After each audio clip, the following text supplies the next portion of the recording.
Right, here we go. My first ever proper blog. Well, I say my first ever one. I was planning to start this in January last year.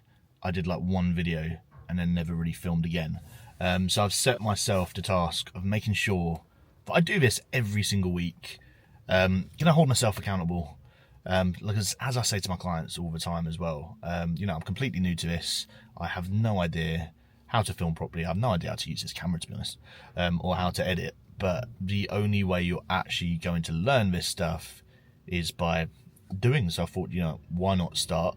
I'm doing the awkward thing of filming in my car to start with because I equally hate filming in kind of like public. So it's probably something else that I need to get over a little bit. And the only way to do that is actually to do it. Because I was kidding myself that just by getting this camera would get me to do it. And it was probably just kind of like a bit of an excuse to kind of delay. So I'm going to do like a little bit of just like an update about what's going on in life at the moment, like where I am with stuff, how like the year's been, and then also at the same time a little bit of how psychological flexibility has helped me, basically, because it's been a very good year in 2025. There's some like amazing things that kind of happened. Like we lived in Luxembourg for 6 months.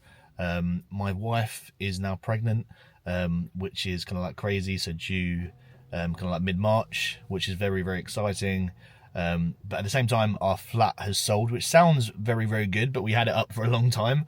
And it has sold and looks like it's going to be going through around my wife's due date. And then we've literally just found somewhere to move as well. So like trying to line all of that up is a little bit kind of stressful.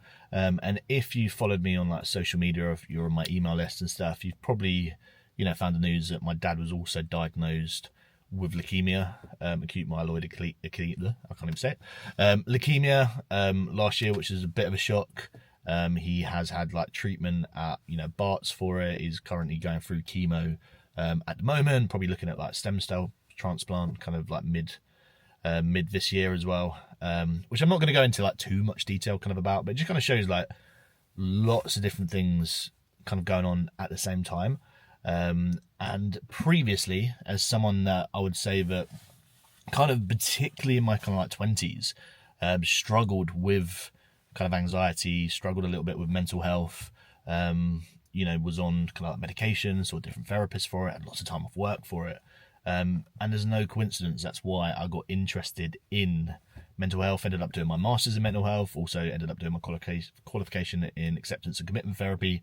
And one of the big things that's really helped me is ACT methods, is psychological flexibility. And again, I'm not saying this is for everyone. There's no method that works for every single person. I'm by no means, saying that one method's going to completely change everything. But for me, it has completely changed my thought processes, how I deal with stress. I'm just going to kind of like talk about, what I do, and probably break that down into a few kind of videos. But for now, I'm going to take Betty for a walk and kind of like bring you with me because she is waiting in the boot. She is asleep. Like in the car, I always kind of like, she's so quiet. I always have moments where I'm like, have I actually forgotten to put her in? But no, she is definitely in there. No, I took her with me originally because it's very slippy, and Laura's working in just like a day in London at the moment. The rest she kind of works from home, so I've just dropped her off at the stations because it's very, very icy this morning, and then decided to bring this little one along. Like I said, she is so quiet in the car. I'm just kind of hoping that she does behave on this walk because it is very, very icy, and she does normally kind of pull me over. So let's see. Come on in. Go. Good girl. Yeah, so I'll take you on this kind of like walk kind of with me. I might do some like walking and talking. Like I said, I'm still kind of working this kind of camera out. It seems to move with you, which is really, really cool. So yeah. So I'm just going to try this bridge here. They've actually recently resurfaced it. But even despite that, because it's like a protected bridge, I think, and not allowed to put any handrails on it, but it is slippy as anything, and as you can see, I don't know where you are, but it is very icy here. The snow's kind of like gone away, but it's actually probably worse. I actually find that is this type of weather that's actually worse than the snow itself, because at least with the snow you know what you're getting. With here you seem to get the hidden shit. I'm going Betty. I've just had to let go of her. She's literally pulled me down the hill. Oh shit, okay, that's cool. I've even got boots on as well, like I've even got proper boots, and I still just slid. Do you know what, if I did fall over, that probably would have made a good start to the video, right, if I knew how to edit that in. But yeah, so as I said, like on this walk I will do a little bit of a chat about what psychological flexibility is, so what ACT is, so what I kind of like specialise in. So it is commitment, acceptance and commitment kind of therapy, and what makes psychological flexibility different from some of the other stuff kind of out there is where a lot of methods are more around trying to maybe get to the root problem of the fault, maybe trying to get rid of the anxiety, get rid of the feeling. Psychological flexibility is more about accepting that negative thoughts and feelings are just a part of life, rather than trying to fight them, rather than trying to get rid of them. What we actually do is we get ourselves comfortable with... Sorry, Betty's just pulling me. 2 seconds. This is not going well.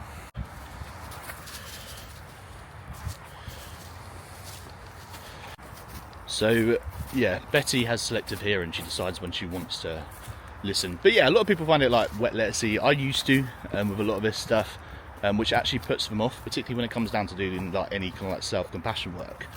But the difference with ACT is we're not trying to find, you know, the deep-rooted kind of problem or the issue. A big part of it is actually accepting that negative thoughts and feelings are just a part of life, and rather than what our instincts are, which is to either try and fight it, to try and get rid of it, or sometimes to kind of like freeze and ignore it, we actually accept it. So we allow ourselves to kind of sit with those negative thoughts and feelings. We create space from them, so it's known as cognitive diffusion or self as context, where we're learning to be an observer of our thoughts rather than actually believing them. And then we take action or committed actions towards our values and what is actually important to us.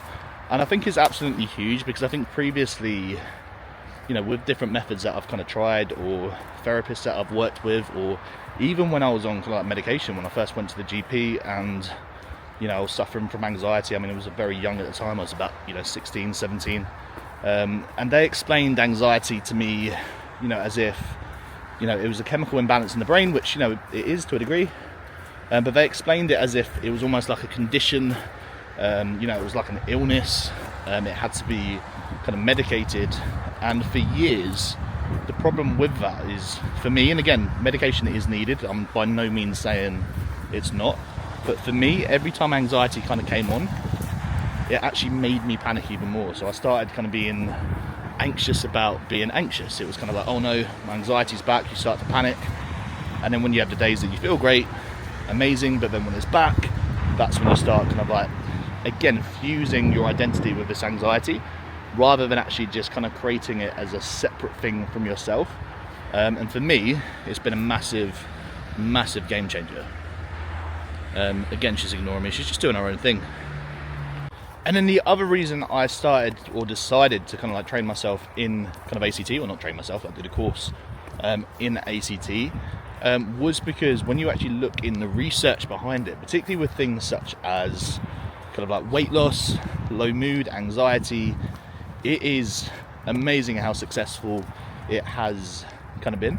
And one of the first things that I work on now with kind of clients is the value alignment side of stuff. So again, when we talk about kind of like values, or I ask people what their values are, or when people ask me what my values are, I'm like, what are you talking about? I don't really know what to kind of say, or it's stuff that we kind of maybe talked about before in the past, and you almost kind of just kind of like brush over it. But values really should be your guiding, almost like your guiding compass to life. And I know that, again, maybe for some people that sounds a little bit kind of wet when they first kind of go through it, but it's true.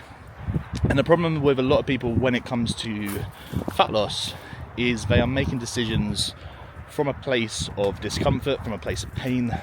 You can even go as far sometimes as a place of self-hatred, where maybe they're looking in the mirror. This is very common, obviously in kind of January, where you're kind of like looking in the mirror, you feel uncomfortable, you hate what you see, so you say to yourself, like, you know, you're going to starve yourself, or you're going to exercise from a place of self-hatred. And in the short term, maybe it works. You know, for some people, of course it does. You know, you might be able to do that for a couple of weeks, but ultimately, long term, it is not a successful strategy. You end up going back and forth to these fad diets because you are never going to sustain it, particularly if you are eating in a way that's not, again, aligned with your values, if you are training in a way that you can't sustain. And this is why, like, value alignment is so important.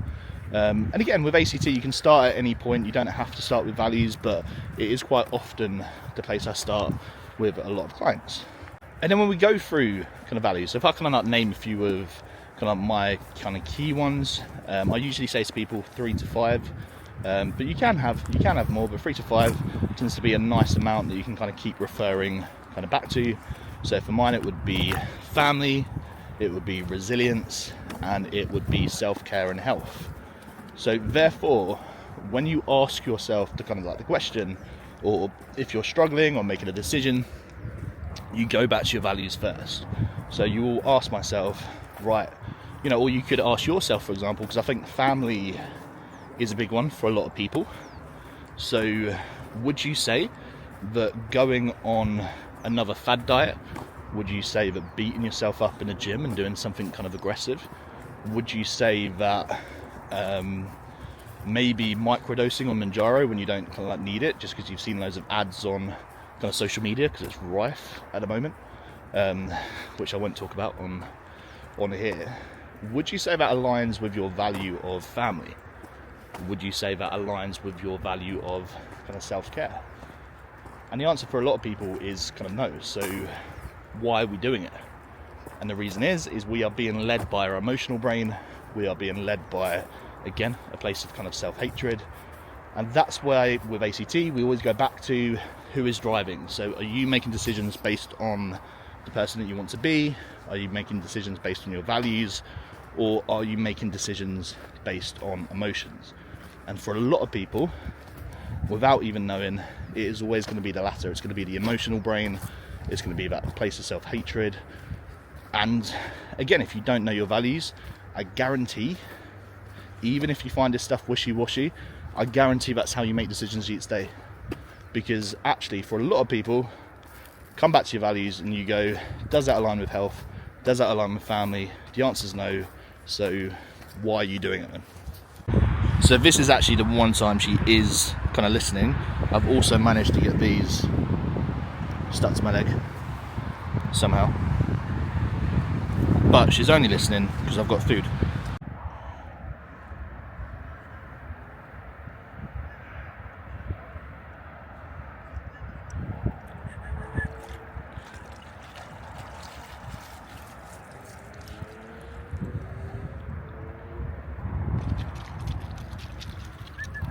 But yeah, as a little bit of a close, I will do these weekly, do some like little life updates, as well as, you know, I won't just keep it kind of like mental health or ACT. I will do some stuff around training, fat loss. Obviously I specialise in fat loss for women, so it's going to be a lot of stuff around that as well, and probably a lot more of kind of Betty, who I've just had to put back on the lead because she decided to run off and was just misbehaving today.